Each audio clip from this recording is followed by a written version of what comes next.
Are you a life coach who wants to make a difference in the world? Do you want to share your wisdom, passion, and experience with others? Do you want to grow your business and reach more clients? If you answered yes to any of these questions, then you need Life Coaching Today. Life Coaching Today is the largest platform on the web for life coaches, therapists, and hypnotherapists who want to enhance their visibility, gain exposure, and connect with clients. Life Coaching Today is more than just a directory. It's a network of opportunities. By joining Life Coaching Today, you will get access to a magazine where you can be featured and connect with over 30 million subscribers. Be a guest to our podcasts with over 55,000 subscribers. A directory where you can showcase your profile, services, and testimonials to thousands of potential clients. And that's not all. Life Coaching Today also offers a free 30-minute coaching session on Tuesdays and Thursdays, where you can be coached or meet your next client. A flexible pricing plan where you can choose the best option for your budget and goals.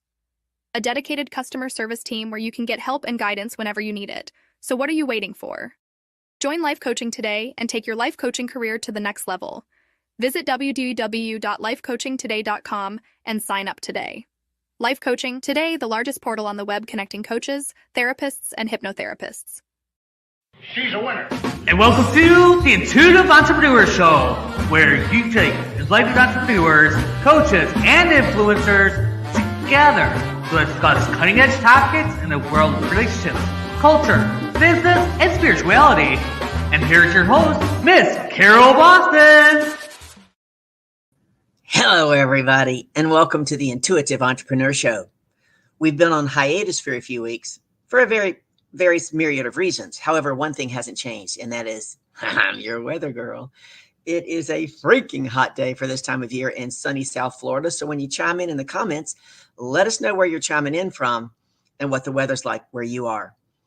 I've been doing lots of great things. One of the things is I went to an amazing leadership conference, and Jeff and I are going to be talking about that. I'm so excited to have my guest, Jeff Purdue, back in the house. So let's bring Jeff on. Hello. How are you? I am fantabulous. How are you doing? I'm good. I'm really good. I was just thinking of some things. I actually grabbed my notes from the leadership conference that I attended a couple of weeks ago, so we can talk about a couple of things, bounce a couple of things off you. There were some amazing speakers. One of the things I loved, and I think I told you this, Jeff, about, I think maybe in January, February, I had invited a lady named Katie Yutter out of Tallahassee to come down and speak to the Women's Executive Club. And she did. And she didn't charge us anything. Came all the way down from Tallahassee to Fort Lauderdale. She was amazing. She's done 6 Ironmans, and she's getting ready to swim the English Channel in July. I mean, badass, right? Yeah. So one of the things I did as a gift when she came to speak at the WEC is I got her a bracelet just like the one that I have that on the inside says, "You are badass." So I get to the conference, and it was the day of the opening ceremonies, and she spies me down the hallway, and she runs up and grabs me and gives me a big hug, and she goes, "See, I haven't taken it off. I still have it on." It was really cool because I haven't taken mine off in almost 3 years. So I think the only time it's going to come off is when I have to get a colonoscopy. They won't let you wear jewelry. Okay. I'm like, that's a whole different area. Like, but okay. They won't let you wear any kind of jewelry when you get that done. But yeah, I'm going to bring up a couple of things for us to chat about from the leadership conference and from my dad's funeral. Like I said, I've been away for a few weeks. So bring us up to date on what's up with you. Oh my goodness. A lot. You have missed a lot. I have been trying to get a hold of Carol for a while. Where it's nice to finally connect again. It's like being home. It's like being home. I've been under the radar for sure. Definitely under the radar. Not answering phones. Not doing Facebook Live. Not doing Facebook Live. I'm. I will attack her later. But the RV, we got the bypass done this weekend, so that's the most recent. Everything is set up there. I'm back on in Adrian, in doing the final countdown kind of stuff. Great. For the actual leave, it's probably gonna be mid-June, early July. So I'm really excited about that. I have the Orange Dragonfly Center. It's like right there. Everything is going great there. And have I talked to you since I got my certifications, my tantric certifications? No. And oh my goodness, you missed an amazing workshop. I did. I am now tantric certified, both in Reiki and in practitioners. So, doing a lot more energy work, which makes me feel all kinds of ways. Because we've talked about that before. How I understand it, I do it, I work on myself, I do it all for me, but doing it for other people is a little different. Sure. And then it's but I just did a really great workshop on a tantric workshop on how to unlock your true awesome life. And it was this really cool odyssey that we went on. Really amazing stuff. And it's now in my creators club. So yeah, just a lot. Tell me more about the Dragonfly Center. When you leave Adrian in mid-June, are you headed straight to Louisiana to look at that property? What are you going to be doing? Pretty much. Yeah, pretty much. I'm leaving here. I have one stop on the way, one planned major stop on the way. I might make one more because it is kind of a cruise. Yeah, so I'm going to be going down there. I'm looking at property. We kind of know that it's going to be here. Like I'm pretty almost positive, unless they tell me that I cannot get zoned for this. But the thing is that that area, it's slim to none. Like, I've done some research. Like, I think I know exactly where it is. Which part of that piece of property is it going to be? I don't know, but yeah. We're going to find the best one, and it's going to be amazing on the lake. We're going to have really awesome access, only about 30 minutes outside the French Quarter. So, wow. Yeah. And the fact that I can do both, I could be close to the city and far enough away that it is a retreat center, is amazing. They can go to Bourbon Street and get drunk and come to your place and clean up. Exactly. It's gonna be a lot of fun. It's gonna be a lot of fun. And I've my partners and I have been really working hard to kind of come up with what it's going to look like and how to best serve our people on multiple different levels, because my partners and they're not all life coaches. So some of them do other things. And it's interesting to see how this is all coming together for the three of us. That's awesome. Do I know your other two partners? You from my Facebook, I'm sure you've seen them, heard. They've all been on the Creative Nomad show. They're all there. Okay. One of the things that's cool that you and I both do, right, is we continue to invest in our own personal development and growth. Oh yeah. So I love to hear that that you got those certifications. One of the gentlemen, have you ever heard of the book, The Power of One? I have heard of it. I don't think I've read it. Neither had I. It's by John O'Leary. So he was in my opinion, the best of all the speakers there. I mean, he was heads and tails above Michael Phelps and some of the other ones. Michael Phelps was considered a keynote, but he didn't really speak. He was interviewed, and that's how he spoke. But this gentleman, he comes out, he holds his hands up like this. He has no fingers. His thumbs are kind of like that. At the age of 9, he had third-degree burns over 97% of his body. Wow. 97%. So his fingers eventually got amputated. The dude can play the piano. So it's just, he's amazing. And he talks about how we look up to people. You and I have mentors. We are mentors for other people. But he said, as a boy of 9 years old, he was looking at these 11-year-old boys who were playing with what? Gasoline and matches. And they're out in this field doing whatever. So gosh, they're the cool guys. So he goes back to his dad's garage and he tells an amazing story. I won't go into the story, that somehow we think it takes the real thing, but sometimes we only need the fumes.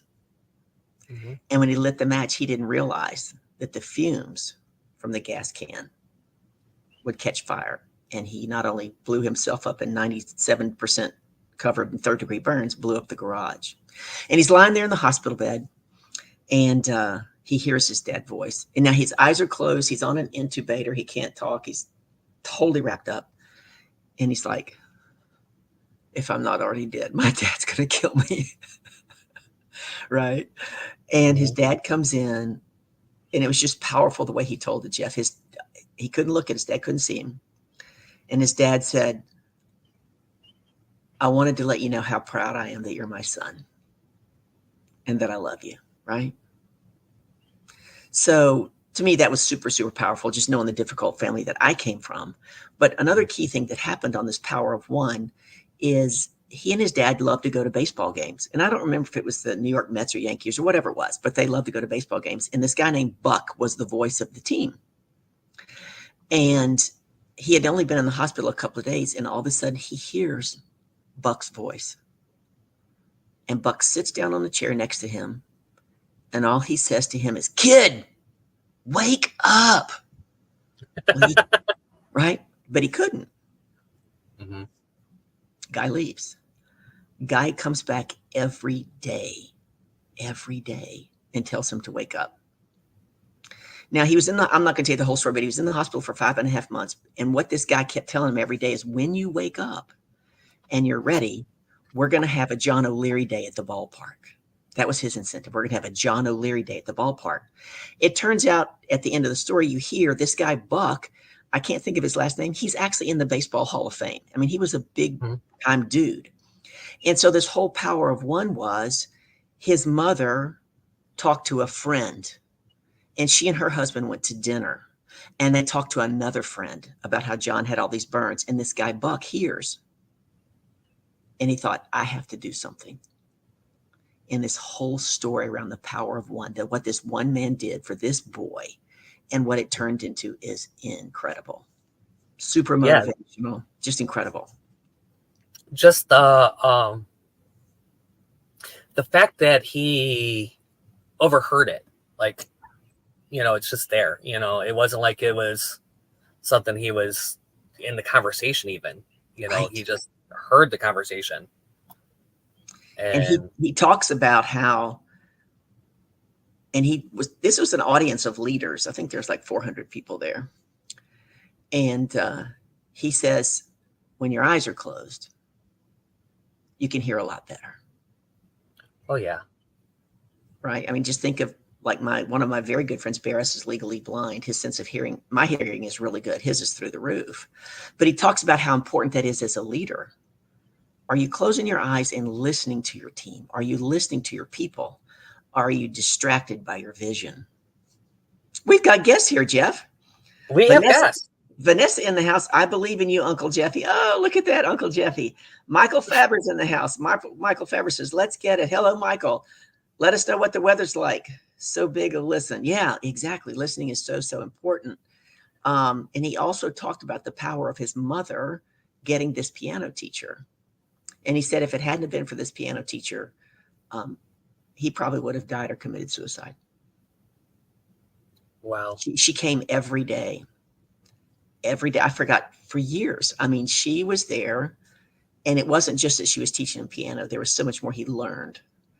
By her being music there. lessons. Yeah, music lessons they've proven that it affects every portion of your life. One of the reasons why parents are so inclined to make sure that their young kids get music lessons. Being a band kid myself. Me too. Kind of knowing this from. Wait. What instrument did you play? I played clarinet. No way. So did I. I ended up playing the whole range of clarinets from E flat all the way down to contrabass. And then I did saxophone, mallet percussion, a little bit of piano. Like, don't make me like pull out, but I could do keyboards. Like, I'll be okay. Vanessa, actually, funny story. Just because she's on, I just saw that. She had my clarinet. One of the things I lost in my brain surgery is I get a lot of pressure at the back of my head. So And it still happens. I get a lot of pressure in the back of my head, and I couldn't play wind instruments. I can So imagine. it really just messes up everything. So Wait, I have to interrupt. How cool is that? I played clarinet. I don't know which one. There's this whole range. To me, it was just a clarinet in the concert band, and I played tenor sax in a jazz band. Have we ever talked about this? I think we mentioned it once, like a while ago. Okay. But it's been a while. It's been a long time. Yeah, I mean, and so music is such an important thing. It's been like my original major was music theater. That's why I went to Wayne State for. So, it's definitely been a big influence in my life and a big influence. And I can understand how that could be, a good music teacher could be everything. Miss Peters was, shout out to Miss Peters. If I ever find this woman, and I've tried, I don't think she's on social media. Okay. Or she's dead. She was older. She was probably she shouldn't be dead, but she probably just left town. But she literally saved, because I had my high school years were very I'm trying to come up with a good term that my mom's not going to sit there. What are you talking about? They were, they were a little different. My parents had divorced when I was a sophomore in high school. There was a lot of tension, a lot of fighting, it wasn't a nice divorce. It was quite messy. And Miss Peters, my grandmother almost died. My mom almost died.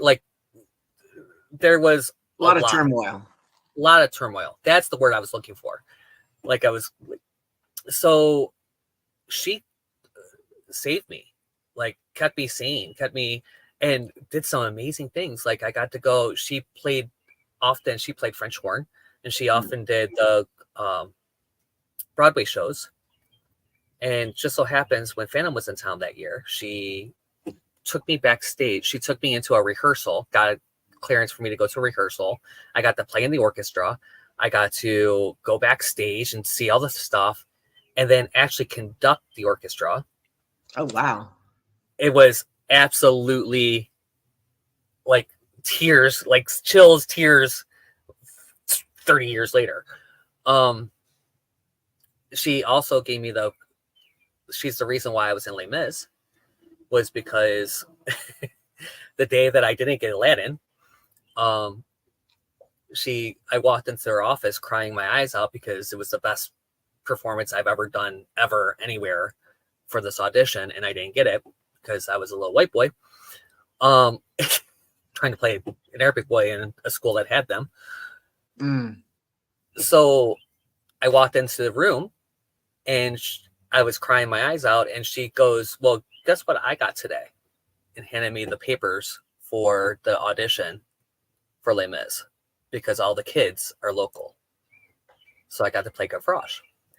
And that was meant to be, right? Trusting in the process and that everything works out. So I'm going to jump in because, I don't use that word why, right? Mm-hmm. So he talks about how most of us go through life and we ask these 3 questions. And then he did what? He taught us how to reframe it. I'm the queen of reframe. I thought this was so good. The first question he said most people ask when things go on in their life is, why me? He talked about that. And then the second question is, well, who cares? Right? And he talks about how indifference can lead to death, right? People just become indifferent. And the third thing people typically ask is, well, what else can I do? And you can kind of hear the tone of my voice. That's what people do. They're disgusted. They're negative. And he took that. You and I talk a lot about gratitude. I'm looking at my notes. He talked about choosing gratitude and being grateful. And one of the ways he tied that into leadership, he said he was talking about when the fire took over his body. What are we taught to do? Stop, drop, and roll. Mm-hmm. What did he do? He panicked. He ran, which did what? Fanned the flames, made it worse. So he made a comment to the leaders in the room. And I can't remember exactly how he said it, but you could hear everybody go, right? Panic instead of drop, rock, instead of doing what you know you're supposed to do, was to panic. So then he went back and he said, okay, let's look at those 3 questions. And this is what I want you to chat about, because you know your mission with the Dragonfly Center. You know what you're here for. You know your purpose. And he said, so you reframe the question instead of saying, why me? You go, why me? And start looking at all the things, the gifts that you've been given. Right? And so then he changed the second one is about who cares. You do. What is your purpose? What is your mission? What are you up to? Which you're definitely on your path. And the third thing he says, instead of saying, well, what else can I do? Is what more can I do to make tomorrow better than today? And he says he asks those 3 questions at the end of every day before he goes to bed. Give me your thoughts on those questions. They're amazing. They're amazing. And it's a great practice for you to get into, like, because you are given so many things, right? We have so many gifts every single day, in every moment. And there's all kinds of possibilities. Mm-hmm. So when you actually start seeing these gifts show up and you start acknowledging them, number one, they start showing up more. Law of focus. Yeah. Let's face it. Then when you start realizing why me, why it's me, what is it next? Why is it me? Why am I uniquely the one that's in this path?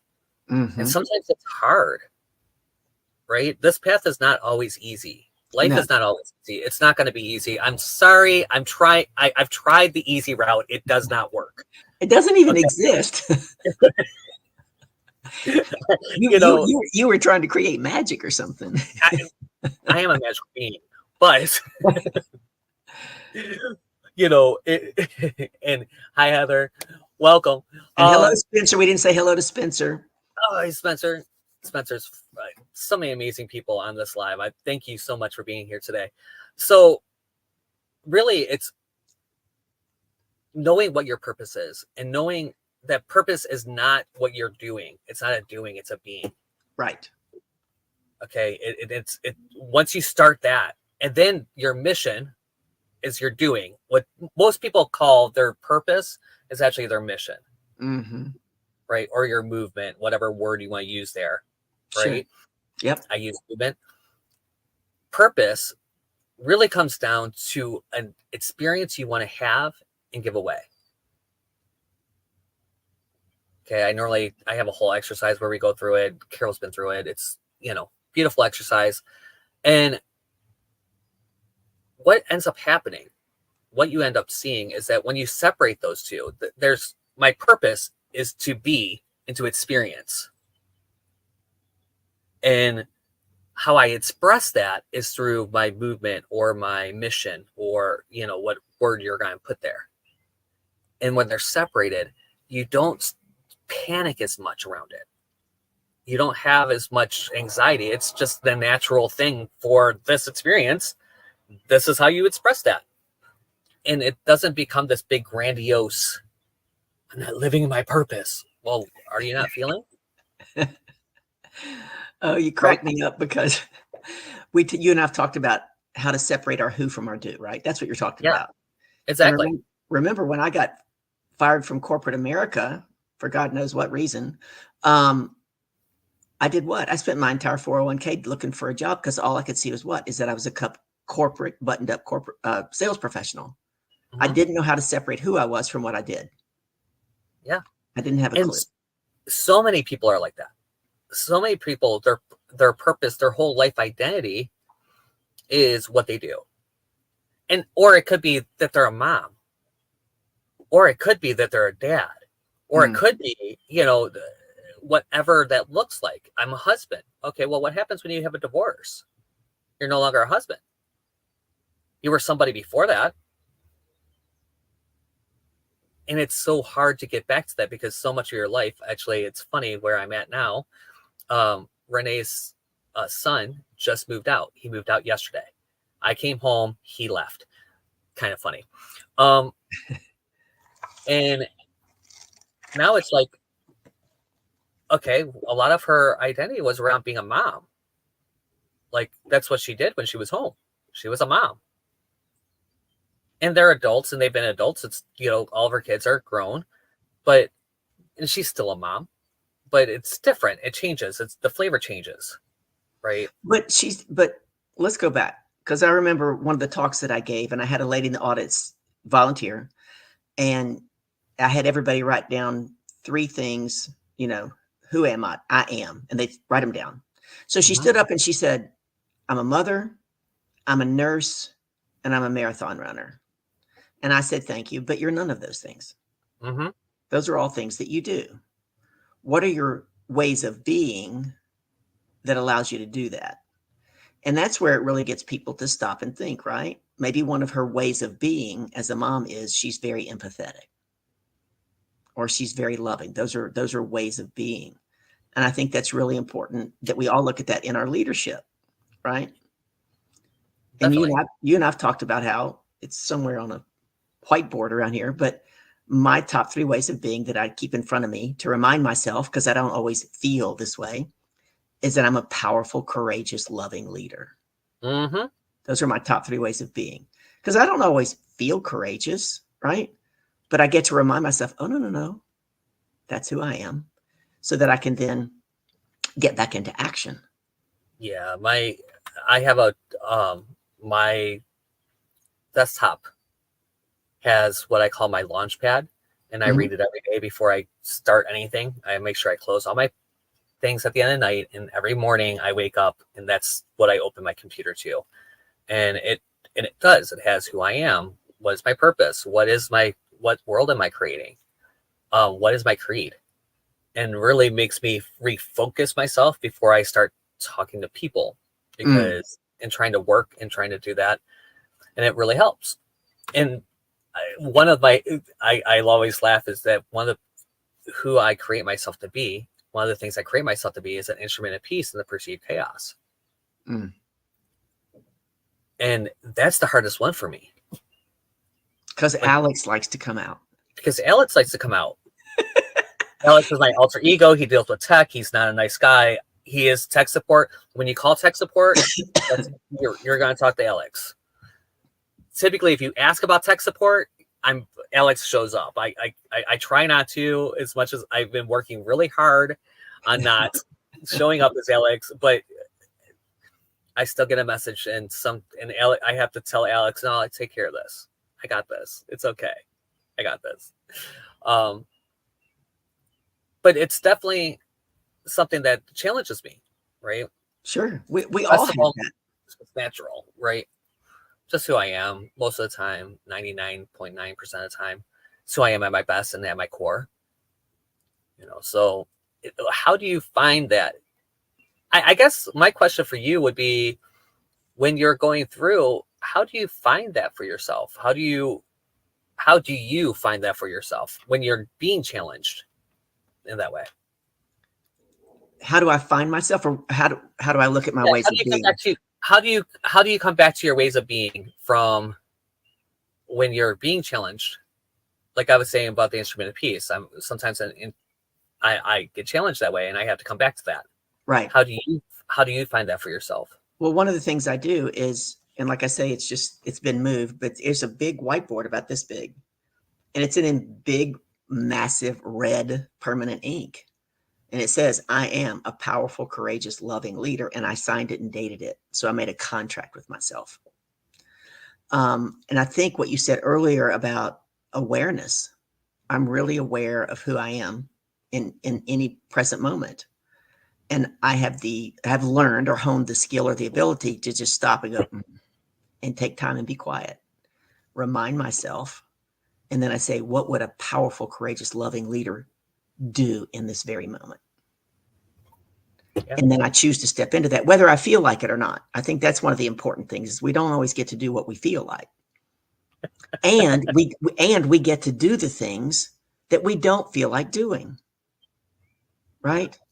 So we have like 1 minute. We're almost out of time. You'll have to come back again, because another super keynote speaker there was John Doolittle. John Doolittle is a highly decorated Navy SEAL, war veteran. He swam the English Channel. He's the one that encouraged her to swim the English Channel. And his talk was the second most powerful for me in that leadership. And one of the things when you come back that we'll talk about is he said, this is something he keeps in front of him. I actually wrote it verbatim so I wouldn't forget it. He said, he talked about hazing week. These guys go through unbelievable hell to become a Navy SEAL. If y'all don't know what it takes to be a SEAL, it's unbelievable. But he said one of the things he learned, it's taken through his whole life, is if you do the little things right, the big things will take care of themselves. Mm-hmm. And then the caveat, he said, you can put this in parentheses, is the little things are the hard things. And we're going to stop on that. And we're going to have you back and we're going to talk about that, because sometimes it is the little things that we get to do consistently that we just don't want to do, right? They're the hard things. I'm guilty. Mm-hmm. We'd rather go do something fun or chase a squirrel or whatever. But he taught some powerful lessons in his talk as well. So this has been awesome. If you have anything you want to promote real quick, just hit me up on social media or check out trueawesomelife.com. I have great deals. I have a couple really great giveaways there. Okay. And yeah, that's probably the best way to get in touch with me right now. Awesome. Well, I'm just getting back in the saddle, so you can private message me or ping me anywhere, send me an email. But this has been the Intuitive Entrepreneur Show. I'm so excited to have my guest, Jeff, here. Jeff knows I love him more than anybody else could love him. And I've just been a little under the radar and getting back in the swing of things. Come back next week. We'll be here for the Intuitive Entrepreneur Show. And we tell you every time, we know you have courage, and courage leads to a little bit of confidence. I'm going to tell you today, what one thing, just one, are you not doing that you really, really, really want to do? Take one step towards it. You get started and you'll get there. Thank you, everybody. Thank you for showing up. Vanessa and Heather and Spencer and Michael. And let me scroll up before I forget. And Vanessa again. Thank you so much for coming. Join us next week. Share it with your friends. Take care.